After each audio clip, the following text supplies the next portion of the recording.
तर मंडळी, आज 15 ऑगस्ट.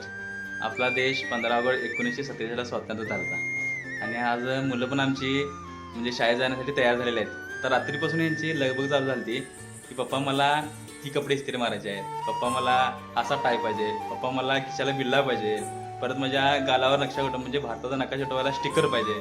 ते सगळे असे म्हणजे रात्रीपासून माझं डोकं उठवलेले आहेत आणि यांना जे पाहिजे ते सगळं आणून दिलेलं आहे त्यांचा.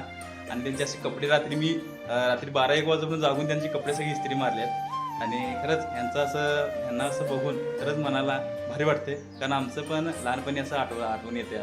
आम्ही पण असं 15 ऑगस्टला आवरून जायचो, आमची पण प्रभात फेरी असायची. आता यांची पण असत आता. आणि आमच्या मुलांनी प्रत्येक ह्याच्यात म्हणजे भाग घेतलेले आहेत. कशा तुम्ही भाग घेतलाय बाळा? कोण? तू पण भाषण घेतलाय श्लोक? अरू तू भाषणमध्ये? आणि अरू ये ऋतू शिव नाही कशामध्ये? आणि विराज तू हे मार्चिंगमध्ये भाग घेतलाय. म्हणजे प्रत्येकाने काही ना काही आज घेतलेले आहेत. तर चला, आपण आता शाळेला वेळ झालेला आहे आणि लवकर जाऊया आता. चला मंडळी, बोलो भारत माता की वंदे. चला.